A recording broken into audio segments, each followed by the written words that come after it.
Straight Rings culture. If you're a follower of sports,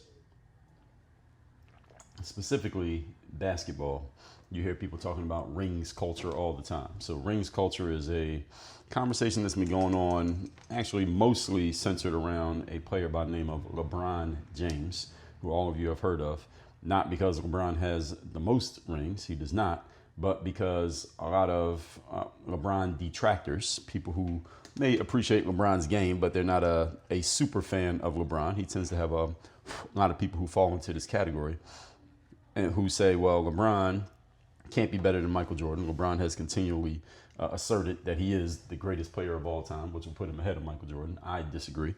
But I'm sure there are some of you, especially those of you in the under 35 crowd, who believe he is correct. But people will push back against him by saying, well, LeBron doesn't have as many rings as Michael Jordan, the ring being the championship, by the way. LeBron currently, as of this recording, has 4 championships, which he's won by playing with 3 different teams, 2 with the Miami Heat, 1 with the Cleveland Cavaliers, 1 with the LA Lakers, whereas Michael Jordan has 6 championships, all 1 with the Chicago Bulls. Then you even have players like Bill Russell, a legendary player from the Boston Celtics back in the day, who won 11 championships.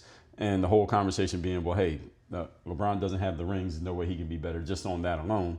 And what's happened these days, especially over the last 10 years, we had a lot of discussion about rings culture, which is basically saying that if you don't have the rings, then you can't possibly be better than this other person who does have the rings or whatever number of rings.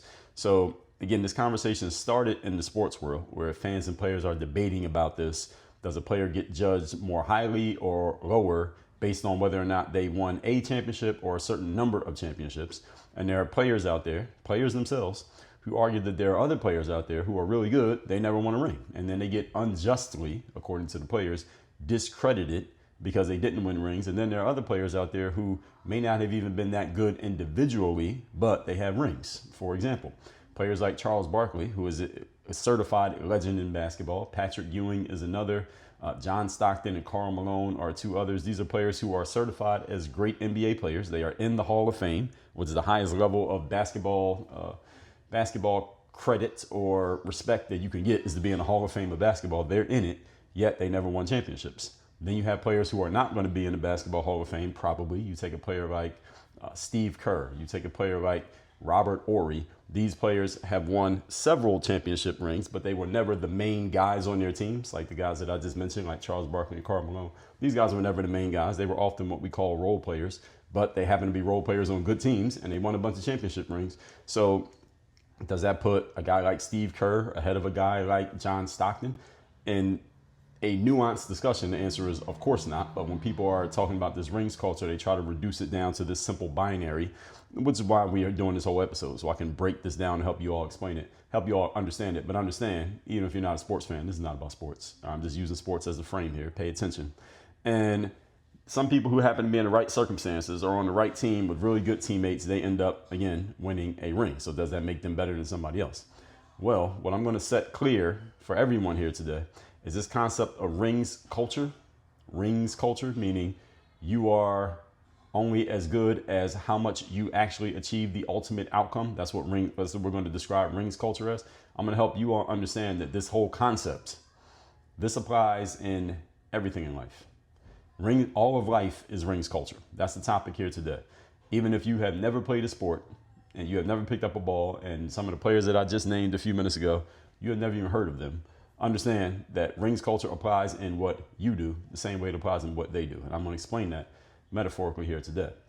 Point number 1, today's topic, once again, is all of life is rings culture. Number 1, life is a results-based business.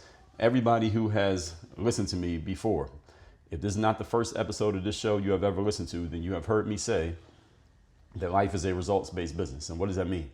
That means in life, every aspect of life, your life outside of your professional work, your professional career, whatever it is you do professionally, and everything else that you touch, you are ultimately judged on the outcome, aka the result of the thing that you're doing.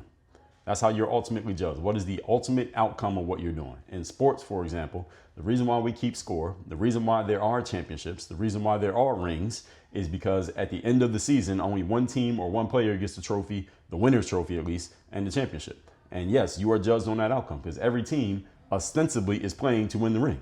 So if you didn't win the ring, then you came up short of what the stated goal of the game is. Now, you could say, well, our goal was just to make the playoffs, or my goal was just to make money. All right, you can come up with that excuse if you want to. The ultimate goal for playing the sport is to win the competition, and the ultimate winning in competition is the championship. That's the way it works.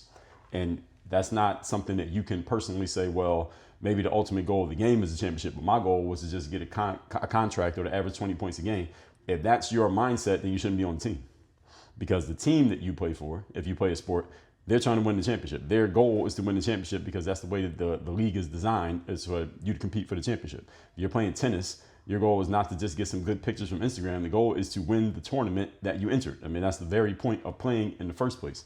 So you need to tattoo this concept on your forehead that there is an ultimate outcome that needs to be achieved. You need to know what it is, and everything you do should be based around achieving that outcome. That's the way life works. Again, not just sports. This is of special importance for the men out there, especially on the heels of what we talked about in yesterday's masterclass. While there may be women out there who say they don't care about a man having money, or they're not impressed by a man who has material possessions, or they're turned off by men who are always talking about what they have or showing off what they got, or seem to be a little bit too upfront about who they are, what they have, what they can do, and how they compare to other men. There are some women who say that they don't really like that, and I believe them. I do believe them. At the same time, understand that these are logical rationalizations that are not based in biology. This is what I was explaining to you in yesterday's masterclass. Women are biologically conditioned to be attracted to the men who show off the most capability, the highest level of achievement, and are most desired by other women. And that doesn't mean you are posting it on Instagram. What it means is when a woman comes across your presence, whether in person, online, in a picture, they hear about you, whatever, if whatever your presentation is shows that you are capable, you're an achiever, and you are desired by other women, a woman will be attracted to you, period. Doesn't matter how you show it. If she senses it in you, she's going to be attracted to you. Every man listening to this understands what I'm saying, especially those of you who meet one of these three criteria, or even if you meet all three, you know exactly what I'm talking about. And if you ever known a man who did, you know exactly what I'm talking about. So let's not pretend that we don't. This is not a logical thing. It is a scientific thing. Science is logical, but it's wired in our biology. It's an unspoken, unconscious desire that women have, and men have the desire to meet this desire of women. And I'm saying all that to say this: for men, women are part of your rings culture. If you're a man listening to this, women are part of your rings culture. Now, let me be clear what I'm saying here. I'm not saying that this means you need to go out and try to have sex with as many women as you can. I'm not saying that you should go try to make as many women as possible attracted to you if you are already happily taken. What I'm saying is that when you show that you are capable, when you show that you can achieve, and other women are attracted to those things, then other women will be attracted to you. This happens naturally. You don't have to try. You don't have to be thinking about it. It just happens. The most capable men have the most access to the most rings, and the rings are women in this context. There are other rings for men, but I'm using women as in one context here because everybody listening to this has some sexual desire that needs to be resolved and served, you being a man or you being a woman, because you have reproductive organs for a reason. Okay? The men who show the most capabilities in these areas have the most choices. They have the most options amongst women. Is this true? We did a whole series on high value men. All right. If you didn't hear that series on high value men, let me remind you, it wasn't that long ago. That was episode number 3311 and 3312. It was a two-part series. I also talked about high value women in episode number 3332 and 33. All of life is based on the results and outcomes that are produced regardless of your story, circumstances, excuses, etc. All right. You are judged on your results. Your story might matter, your circumstance might matter, your excuses don't matter, but your results absolutely matter. Other things might matter. People might want to hear your story. They might not. Now, how many of you know the story of Bill Russell? Most of you don't know. But if you're a basketball fan and you even follow basketball on the surface, you're probably aware that Bill Russell won 11 championships. Do you know anything else about his story? For many of you, the answer is no. What college did he play at? Many of you don't know. All right, most of you don't know that much about him, but you do remember that outcome. That's the point. That's the point, is that you remember the outcome, you don't even remember the story. So the story might matter for the people who want to pay attention to it. But everybody's outcome matters. Well, actually, that's not true. If you don't achieve the outcome and get many rings, then your outcome doesn't matter because it's like you weren't even there. It's like it didn't even happen your whole life. Okay, this is all true. Different people get placed in different circumstances that are not of their doing, sometimes to your benefit and sometimes to your detriment. Everyone listening to me, there have been times you've been in circumstances that were not of your doing that were great for you, and times you've been placed in circumstances that were not of your doing that were terrible for you. And you just had to deal with the situation that you didn't even make. Is this fair? Yes, it's fair. Let me tell you why this is fair. Because fair does not mean equal, ladies and gentlemen. Many of you have been falsely conditioned to believe that fair means equal, that everybody's supposed to get the same thing and in the same way. No, it does not mean that. Fair means everyone is judged on a similar scale, and that scale is outcomes. That's what fair means. Fair does not mean everybody's supposed to get the same thing and in the same way just because we're all human. No. The fairness in life is that everybody's going to be judged on outcomes. Now, how you ended up with your outcome, what you had to go through to get it, those are going to be different from person to person. But in the end, everybody's going to be judged on the results. Does this make it a unique type of situation? Yes, you should be happy that it's that way, because if everybody's situation was exactly the same, we would be automatons and robots, and there'd be no need for humans. Point number 2. Today's topic, once again, is all of life is rings culture. Number 2, do your circumstances matter? Because there are some people right now who are mentally wrestling with what I said in point number 1 and wondering to yourself, well, what about my circumstances? Or what about my situation? What about these things that are happening in my life that are outside of my control, and I can't do anything to make these situations any different, at least as far as where I'm at, where I'm going, what I'm doing, etc. What am I supposed to do when the situation is just not in my favor? I have these circumstances, Dre. How am I supposed to navigate and become successful with this? Or I'm still navigating and trying to become successful, but my circumstance is designed in such a way that it makes it harder for me to achieve the ring. I understand. Does that matter? Yes, that matters. However, here's what also matters. You will ultimately be judged by your outcomes, not by your circumstances. So while your circumstances do matter, you will ultimately be judged by your outcomes, not by your circumstance. Even if your circumstance is really, really, really fucked up and it's really, really, really, it appears to be designed in such a way to stop you from achieving your desired outcome, you still will be judged on your outcome. Again, I just touched on this point at the end of point number 1. In sports, for example, you don't control which team chooses you when you first enter the NBA or the NFL via the draft. At least most players don't have much control over that. Maybe you get drafted to a team that has a really strong infrastructure, really good teammates around you, and everything is set up for you to be a successful player, and that's exactly what you become. Maybe, on the other hand, you go to a team that has poor infrastructure, you have bad teammates, the coaching is horrible, there's no support system, and because of all this, and despite your talent and your ability, you ultimately do not achieve as highly as someone who went into a much better situation, even though you might be a better performer than they are. Do these two different stories matter on some level? Yes, on some level they do. But is each player ultimately judged? Are you ultimately judged by that story? The answer is hell no. You're not judged by the story, you're judged by the outcome. Story may be interesting, but remember things about story, folks. People don't care about your story unless they've seen an outcome that interests them. If people are not interested in your outcome, then your story is irrelevant. If people are not interested in your outcome, then your story is irrelevant. After everyone is done doing all of the things that you're going to do, you and everyone else, ultimately people are only going to remember the highlights of what you were about. And the highlights are the rings that you were able to capture. That's how life works. This is why when someone dies and there's an obituary, what's in there? They don't tell their whole life story in the obituary. They tell you the highlights. Here are the highlights of this person's life, whatever they may be for you. The highlights are the rings that you captured. It's not the story about why you did not capture a ring. It's about the rings that you did capture. And if there ain't much there, then that's it. That's the story. This is part of the imbalance and the unfairness that is baked into all of life, especially for men.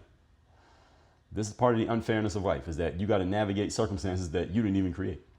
And regardless of those circumstances, you will be judged on the rings that you're able to acquire despite the circumstances or thanks to the circumstances. But bottom line is, you better remember this, because this is how you're going to be judged, whether you like it or not. Now, this is just the game that you're in. Okay, it doesn't matter what the situation is if you don't turn it into a win. For example, when I was a junior in college, New coach came to my school. He basically cleaned house in the basketball program. I ended up outside of the basketball program. Now, I did not control the circumstance of this new coach coming in. I didn't hire a new coach. I didn't fire the old coach, the guy who had recruited me. And I was not advising the new coach as to how to run his program. Had I been doing all that, then the situation would have been different. I did not control the circumstance that led to me ending up being outside of the basketball program. And despite this unfortunate circumstance that put me in an unfortunate situation, I understood that if I wanted to make it in basketball, I was still going to have to figure it out, despite the fact that my college situation was not set up in such a way that was ideal for me.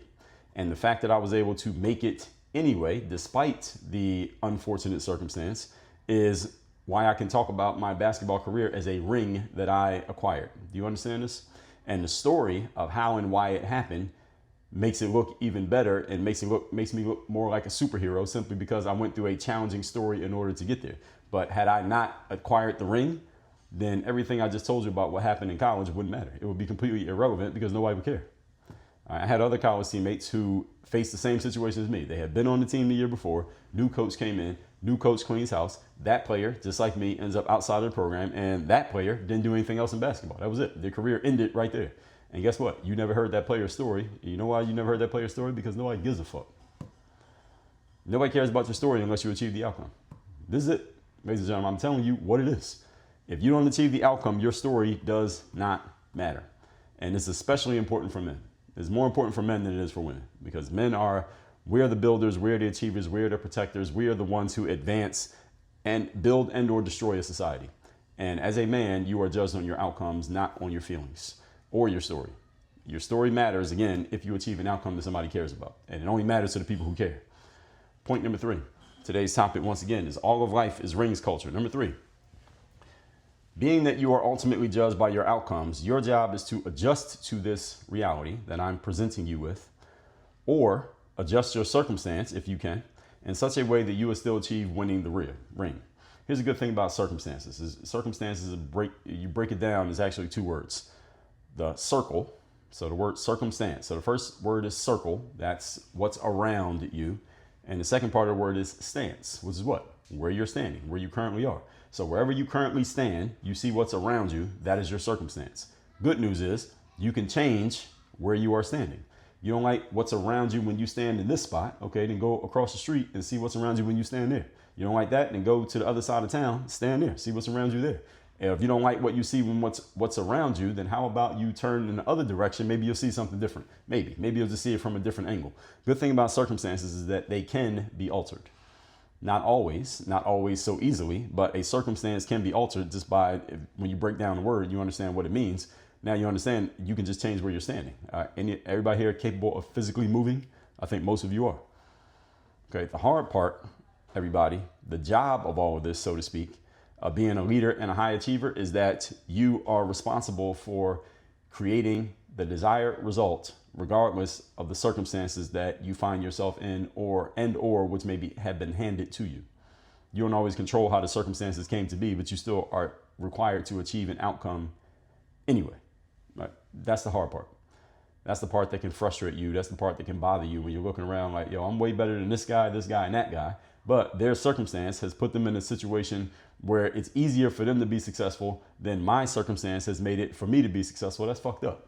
Now I got to do like twice as much work to get, or it feels like you got to do twice as much work to get the same outcome or a better outcome than one of those guys. And you feel like you're already better than them. And if everything was equal, you would easily outpace these people. And you're kind of annoyed by that. I say, I understand. I've seen it before. I've seen that movie before, and understand that what makes the story great is the fact that you did it. The story is not great because you complained about having to do it. The story is great because you did it. Key difference between those 2 statements. Complaining about things is talking. That's frustration. That's energy. That's emotion. It's not that emotion doesn't matter, but outcomes matter more. The fact that you did it is an outcome. Do you understand? And life is what I just tell you. Life is an outcome-based business. If you are a leader, you are not qualified to make excuses. You achieve the outcome or you don't. That's what you'll be judged on, and that's it. Every moment will judge you on what you ultimately achieved. While that may sound harsh, it may sound unfavorable, especially those of you who find yourself right now in a situation where you're not currently winning and you're not collecting any rings and it doesn't look like you're about to collect any rings, it is just as great for you when you're in a situation where you are winning and you are collecting rings. So don't complain when things don't look good. Just keep going. Biggest challenge a lot of people have is that they quit. A lot of people just quit. They give up.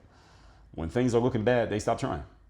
So you must accept the trade-off of the game and the situation. The trade-off is you're going to get thrown into a situation that you didn't control, but you still are expected to win anyway.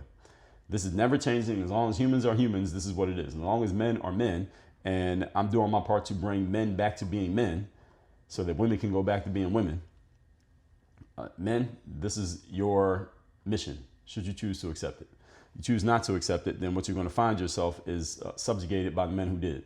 Those are only two options you have. This is a binary. Let's recap today's class, which is all of life is rings culture.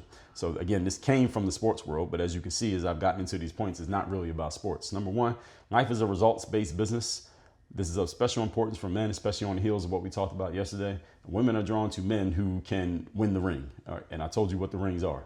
Number one, accomplishing things. Number two, showing your capability. Number three, other women are interested in you because of the first two. That makes other women are jumping on the bandwagon. When you look desirable, then you become more desirable. That is a self-fulfilling prophecy, and that is literally how it works in life. Number two, do your circumstances matter? Yes, but only if you end up turning those circumstances into success. If you don't turn your circumstances into success, nobody cares about your story or how bad your circumstances were. Now, if you come from horrible circumstances and you win, then you're a superhero. Now, you come from horrible circumstances and you lose, then you become a charity case. And there's only so much charity most human beings have. Number three, being that you're ultimately judged by your outcomes, your job is to adjust to this reality, adjust your circumstance in such a way that you still achieve winning the ring. This is where the personal initiative comes in. The initiative to go make things happen instead of waiting for things to happen. This is when you make that move. All right, so you have to be willing, able, and capable of doing this. And it starts with the decision that you're going to do it. That's where all this begins. All that being said, folks, work on your game, and Work on Your Game University are the place where we turn discipline into dominance. This is not just about hard work. It's not just about having the tools and the skills and the talents. It's about turning it into a system and systematically turning that into producing measurable, desired, consistent results. If that sounds like what you're looking for, and I know it is because you listened to this whole episode, go to workonyourgameuniversity.com. Again, we turn discipline into dominance there. Work on your game. Dre, all